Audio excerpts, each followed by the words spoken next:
Ebullient greetings.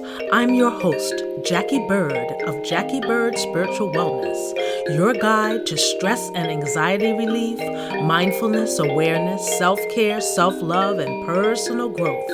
Welcome and thank you for joining me as we roll with peace in mind. Today's riff is the state of happiness, myth or reality? How many of us said, I want to be happy when I grow up? Not something our parents or guardians necessarily told us to include as a life ingredient or goal. As a result, it's not exactly something we aspired to, especially as we began to mature. When you ask high schoolers and college-age folk what they want in life, they may tell you, oh, I like this and that. I like, doing this music thing, or I like this dance thing. But I want to have something to fall back on. So I'm taking or will take blah, blah. And then they name something that has stability, something practical, like business, accounting, medical, or something in the legal field. Not one young person I have asked this question of has told me, I want to be happy. Not one. In all the years I have been on this planet asking kids what they want in life, I hear things like, I want to be able to pay my bills, or being able to have a roof over their heads, maybe a car and or a house, but no one has told me they want to be happy. Yes, we tend to think that if we obtain things, we have that car, we have that house, we have the standing in our career, the respect of our colleagues, that these are things that will make us happy. But I kind of think we think there really is no such thing as happy. No such state exists. Many even say happiness is overrated, that it's not obtainable, that it's a pipe dream. Jeez, what a bummer. Others say it's a pursuit, something you have to chase, but with effort you can grab it. And then others think it's possible to obtain, but isn't sustainable, painted as a fickle suitor, courting us with its promise of freedom, joy, and ecstasy, but rarely, if ever, putting that ring on our finger. Happiness is fleeting. I had a friend whose entire mood rode on whether or not his team won a game. If they lost, his day was totally destroyed. There was nothing that could brighten his foul mood, not even me. I am the queen of day brightening. Many a friend called me to help lift their moods, but it ain't work on him. At first I couldn't believe him. I thought he was putting on an act, just kind of being melodramatic. But after observing this behavior over a short course of time, I saw it was the real deal. When his team lost, especially during a playoff, oh my freaking gosh! It was like his entire human existence was dependent upon that win. He was absolutely insufferable. No amount of logic, joking, teasing, or reasoning would budge this otherwise quite intelligent guy. It wouldn't coax him into a better frame of mind, nothing. Phew, just too much maintenance for my taste. I had to step off. And what say you? Is happiness an actual state that we can put our living room furniture with a large, huge, flat screen TV into? Or do we have to live as paupers to only get a happiness bone or two thrown at us on occasion? Happiness is defined as the state of well-being characterized by emotions ranging from contentment to intense joy. Emotions experienced when in a state of well-being. Ooh, that sounds juicy, doesn't it? What things can you do to incorporate that more in the course of your day, eh? What set me off on this contemplation of happiness thing? Witnessing my stepmom, 81 years strong, at the end of the first day out of the hospital for heart failure. She had a beast of a day. The last 5 days to be exact, and I know she gave those hospital workers the what for. Matter of fact, everyone knew she wasn't having it. Her doctor even told me that on the phone. Annoyed and peeved. Annoyed and peeved, now you know. She wasn't in a good mood. And she repeatedly told me how annoyed and peeved she was about her hospital stay. And later that evening on her first day home, she briefly fell ill.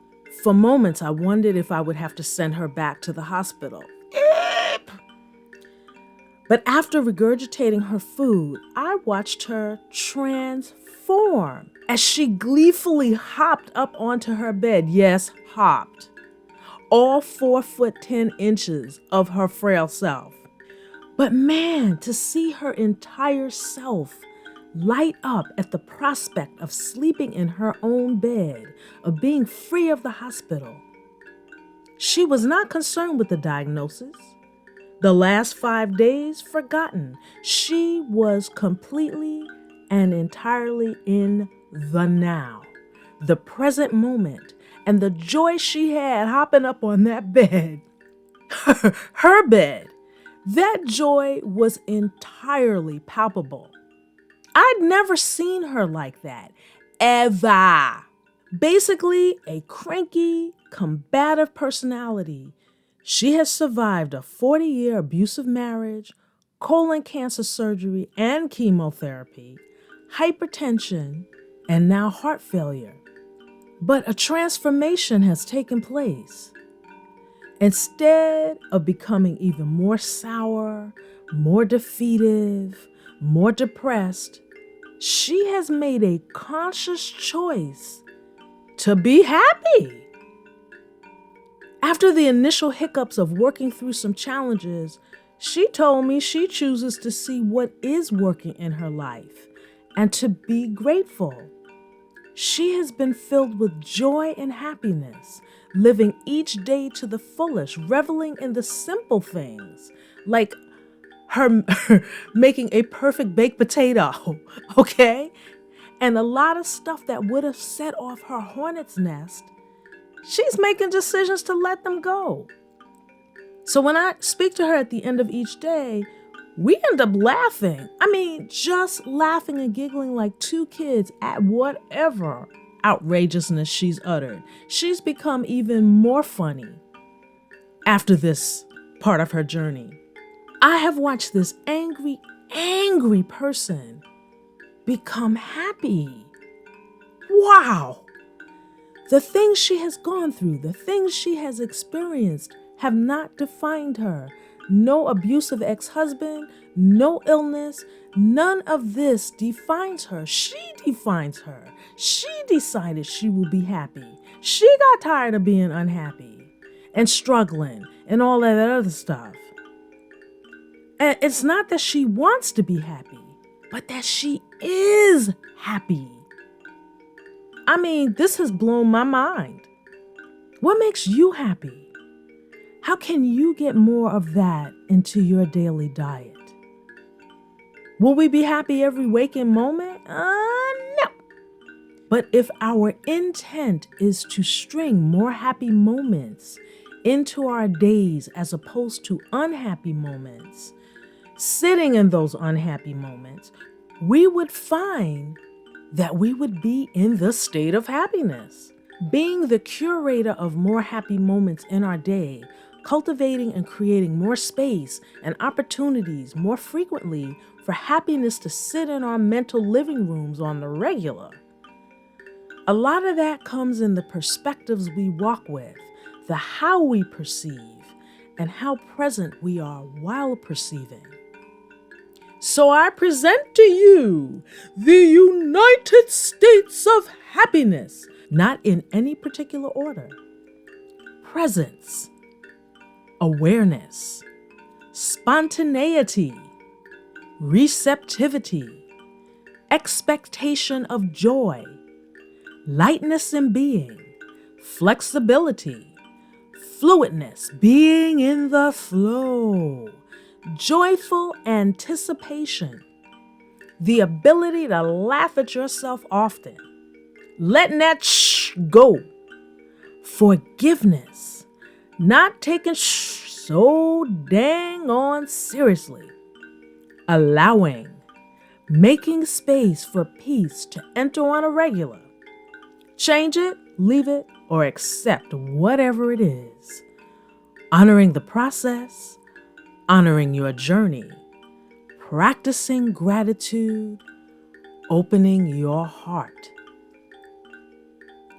Instead of chasing happiness or acting like it isn't in the cards for you, create more opportunity and space for the well of happiness to bubble forth both into and from you.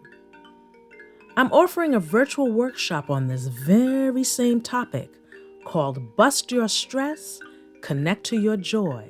It's a guided meditation and journaling workshop taking place Friday, May 14th at 7 p.m., Saturday, May 15th at 4 p.m., and Sunday, May 16th at 1 p.m. And this is all Eastern Daylight Time.